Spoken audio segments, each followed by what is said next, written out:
off for another exciting adventure in outer space with Scott McCloud, Space Angel, in the story of The Light Barrier. 25 years ago, a formation of Earth ships, much like this one, plied this same route in space on the first leg of an historic mission, the testing of revolutionary ion power. For causes unknown, the mission ended in failure, resulting in the loss of one of Earth's all-time great astronauts, Major Eddie Colfax. Now, a quarter of a century later, a new mission aims for the old objective, the testing of ion power, a crack at the light barrier. And fate, which handed the reins of the mission to an eager young scientist in the long ago, now picks the same man for the same task, Professor William Mace. Penny for your thoughts, Father. What? Oh, was I that obvious, honey? Mm-hmm. I guess I was just staring at Scott's back sitting there. I was thinking how much he looked like Eddie Colfax. 25 years ago. Oh, it's a crazy feeling, as if it were happening all over again. Just as before. Oh, why do you torture yourself with a memory? Well, that memory has served to remind me of my half of the bargain with Eddie. He died keeping his end of the deal. And if I have to work another 25 years to make that blooming ion engine work, I'll do it. You won't have to, Father. It'll work. I know it will. Right as rain, Professor. You'll break the light barrier with it. It'll revolutionize space travel. You will be famous. Why, you... Sure. Do you think I give a hang for any of that?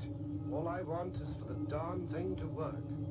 Then maybe I'll know there's a reason for Eddie's going. Skipper, atmosphere coming up fast. Right, Taurus.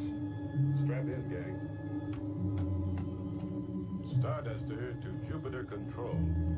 Coming in with 3 chicks on Earth-Jupiter space lane. Please advise landing procedure. Roger, Starduster. Activate automatic landing code 57 in 10 space units. Jupiter out. Wilco, Jupiter. Hello, chicks. This is Mother Hen. Ready switchover to landing code 57. Jupiter orbital approach guidance control. Ready switchover. 3, 2, 1. Now.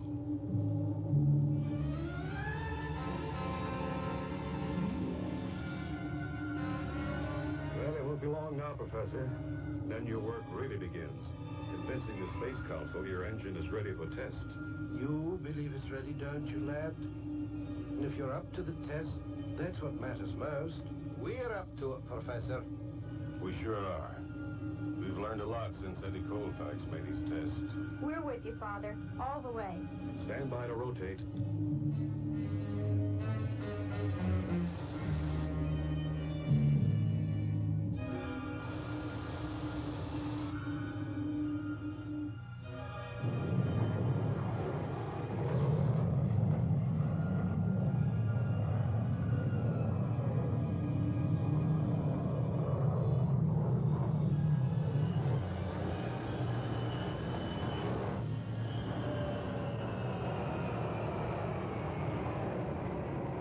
"25 years ago, the testing of scientific devices was carried on by planets individually.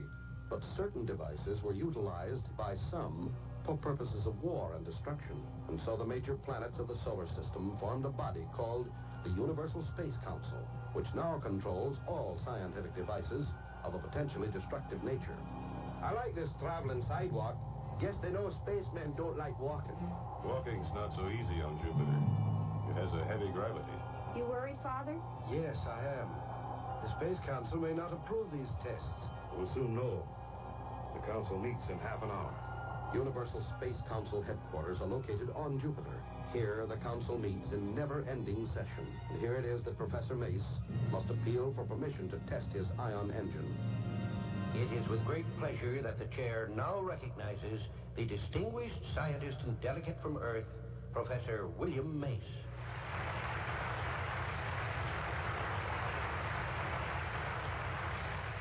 The Saturn delegation is obviously opposed to Professor Mace's test. Scott, what's wrong? Brace yourself, Chris. For hours, Professor Mace lectures the council on the merit of his revolutionary ion engine. Each molecule of propellant is electrically charged, ionized. This is done by passing the propellant over heated metal grids. Then it's possible to accelerate the charged ions to extremely high velocities through these nozzles by means of the electric field. The performance curves in all ranges of harness tests indicates values of specific impulse exceeding 30,000 seconds. Mr. Chairman. The chair recognizes the delegate from Saturn. Mr. Chairman, I move that the Council reject Professor Mace's request for permission to conduct ion propulsion tests. For reason that the projected tests lack certain safety precautions, and if successful, could result in a potentially destructive device. I second the motion. Scott, this will kill Father. It isn't fair. The motion has been made and seconded. Mr. Chairman, I am Professor Mace's daughter, sir. On Earth, we have a game called baseball. That ball in the hands of a bad pitcher is also a potentially destructive device. My father worked hard on his engine for 25 years. And I'd hate like the dickens to think it wasn't safe because I'm one of the test crew.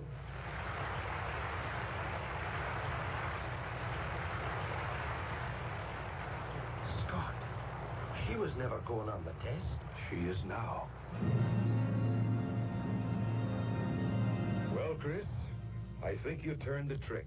That should be Father now. How'd we do, sir? We did it. Here's our authorization to proceed with Project Ion Engine. Oh, wonderful. Great. What did they do? Supreme Council said okay to the whole shooting match. Okayed the test plan, the crew. Even agreed to pick up the tab when Earth gets around to making him a bill. Then we're ready to roll. Only one condition. Council wants us to use complex score for a launching station. That's way out in Pluto's orbit. Guess they don't want us near any of the inhabited planets. Just in case anything goes wrong. I'm so happy for you, Father. We've got our chance, and we must not fail. Don't worry, Father. This time it will work. It has to, Chris. It has to. Prepare our ships for blastoff. Clear the area for blastoff. Ready, 1 and 2.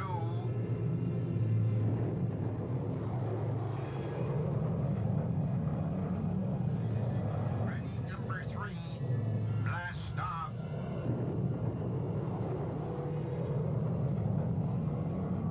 Ready, number 5. Blastoff.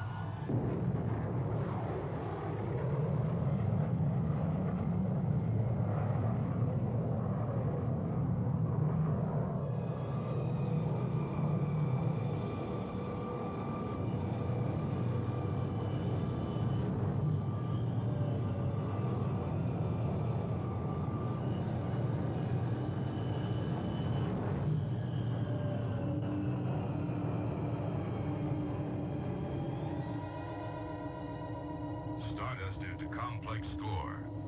We're approaching you on Jupiter Space Lane. Roger, Starduster. We're tracking your group. You're now on target. Roger, score. Starduster out.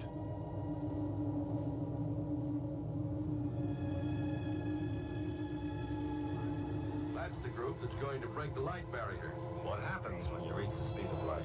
You become light, I guess. Then what? Nobody knows yet. Eddie Colfax never came back. Taurus, do you have a visual on the complex yet? Aye, Skipper. She's coming up fast. Range is 1,200 astroleagues, Scott. Switch on the forward view scope. Starduster to complex score. We're approaching on Jupiter Space Lane. Roger, Starduster. Been expecting you. Switch to automatic landing control. Channel 2-3. Roger, control. You get that, chicks? Roger, Starduster. Switching to remote control channel 2-3. There she is. It won't be long now, Father. There's a lot of work to do yet, honey.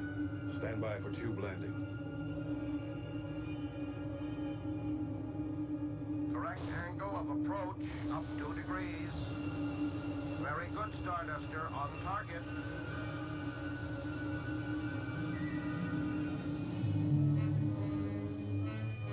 We've landed your freighters in tubes 3, 4, and 5. Tube 1 is set up for assembly. It's an honor to be of service to you, sir. My crew, as well as myself, is at your disposal. Thank you, Commander. The more help we can get, the sooner we can prove the capability of the ion rocket. As I understand it, Professor, your ion engine will actually produce its own fuel. Aye, and it's capable of exceeding the speed of light. That we are not going to attempt. At least not on this trip. Well, gang, let's get to work. And so the work begins. The component parts that were brought in the freighters start coming together in the assembly tube, and the great ship begins to take shape. Professor Mace and Scott check each step of assembly. Every part, every circuit is gone over again and again. Knowing the importance of this test, the highly skilled technicians work tirelessly, relentlessly performing the jobs in which they have been trained and rehearsed for so many months. Hour after hour, Scott, Torres, and Crystal study the control systems and procedures. Environment systems are checked and rechecked. Finally, the great ion engine is installed, and the ship is complete, ready for its journey into unknown outer space at speeds never before attained by men or machines. I've said it 1,000 times, Scott, but I'll say it once more. Do not exceed the speed of light. We're not ready yet. We don't know what will happen beyond. We'll remember, Professor. Funny. I remember telling that to Eddie Colfax 25 years ago. Don't worry, sir. We'll follow your instructions to the letter. Yes, Father. And this test will be successful. I just know it will. Aye, and we all want to be here for the celebration. Chris, honey, bless you. Father. All aboard, crew. Clear the tube for blast off. All set here.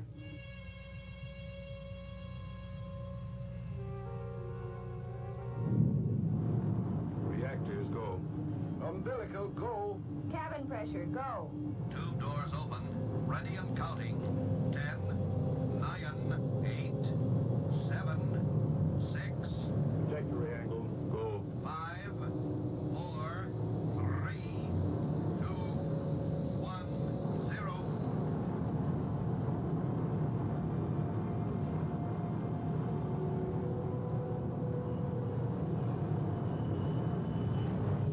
First stage away.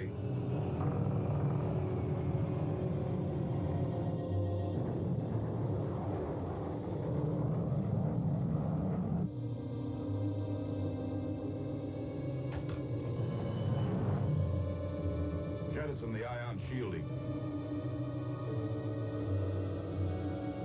A perfect launch. Good luck, kids. Heaven bless you. Extending ion engine.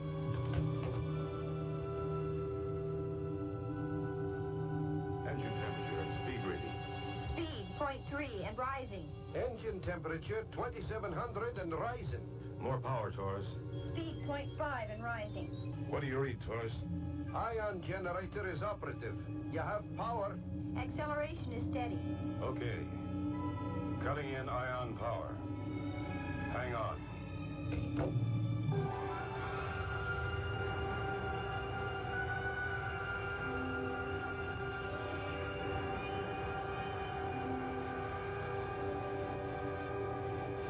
So far, so good. Speed, 0.4. Scott, that's 81,000 miles per second. Let's try a little more. Watch the road ahead, Taurus.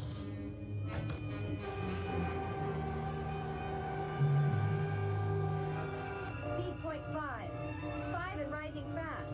Scott, what happens if we have to turn? At this speed, we can't turn. Meteorite collision course. What the? What happened? We hit it. I swear we hit it. We didn't just hit it. We vaporized it. Check instruments for any sign of damage. All go here. Same here. No damage to the outer hull. It didn't touch us. Our leading force wave powdered it. Just the same, I wish you'd watch where you're going. If it'd been much bigger, it would have powdered us. I saw it coming about 20,000 miles off. That would give you about a half a second to get out of the way. You're just getting slow. Advancing to 3/4 power.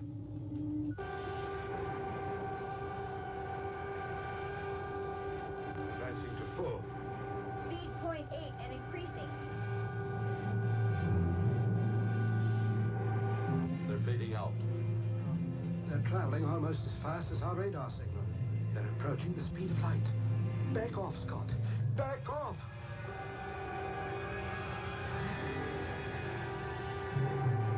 0.9 and rising.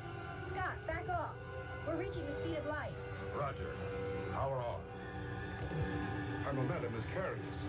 Hold on. No telling.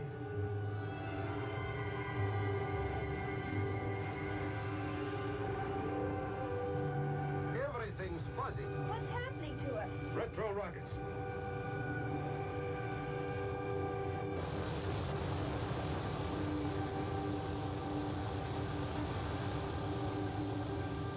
Oh, what an experience.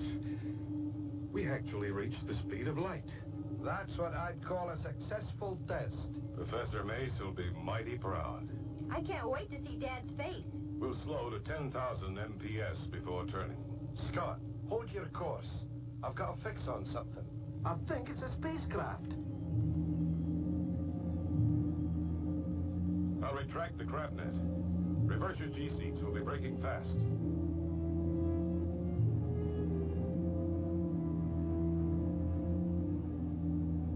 Net in. Okay, firing braking rockets.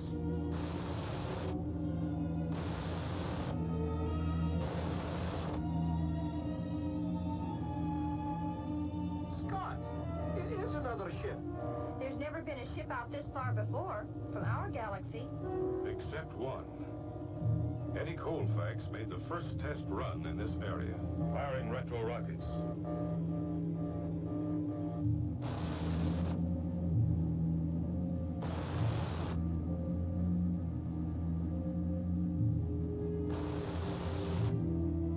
Taurus, what's the distance of that other craft now? About 5,000 astroleagues, Skipper, on a parallel course. Its speed is about 10,000 MPS, Scott. We'll set the guidance control to match his speed. Easy does it. Coming up fast on port side. The design looks familiar, Skipper.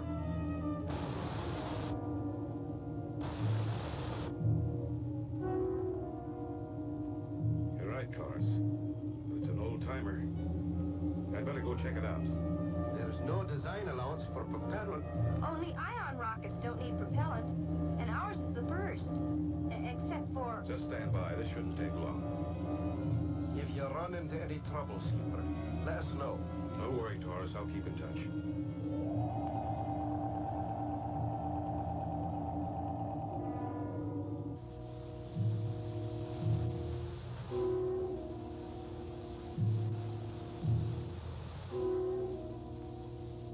Oh, Taurus, do you suppose there's anyone inside? I don't know, lass, but we'll soon find out. Oh, no, it can't be. The pilot is seated at the controls. There's no pressure inside, but he's wearing a space helmet. Is he alive? I'm going in and see. Oh, this is awful. He must have been out there a long time. Emergency door open. I'm going in now. Is he... He's alive. I'm bringing him out.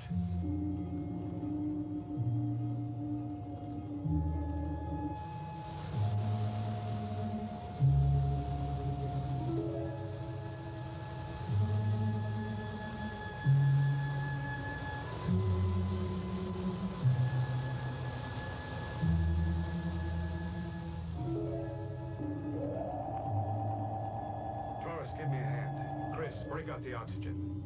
He's in a coma. Eddie Colfax? It just isn't possible. Possible or not, here he is, alive. And the same age as when he launched 25 years ago. He and Dad were about the same age then. About 30. But how, Scott? How? I guess the coma. Like hibernation. But don't ask me to explain Einstein's theory of time and relativity. I guess your dad's first ion engine was good, too. Colfax must have approached the speed of light to reach this space void. He's coming around. This must be the place. You're an angel. What happened? You'd never believe it. That's right. Eddie Colfax. Meet Crystal Mace, the professor's daughter. She wasn't around when you made your flight. Well, what do you mean? Crystal will have plenty of time to fill you in on the way home. Let's get this baby turned around, Taurus.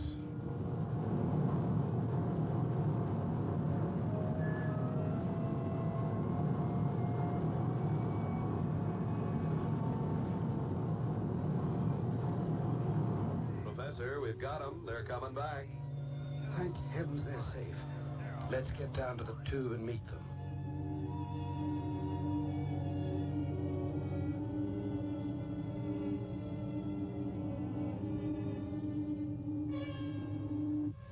hope they're all right. Scott, Chris, bless you. The engine worked. Both of them work, Professor. Ours and Eddie's. Hi, Bill. Eddie Colfax. I can't believe it. Takes a bit of getting used to. This test has proved more than the capability of your ion engine, Professor. Eddie's 25 years in space will prove a lot of theories on time and relativity. Well, come on, everybody. We've got some celebrating to do. Don't miss the next exciting adventure with Taurus, Crystal, and Scott McCloud. Space Angel.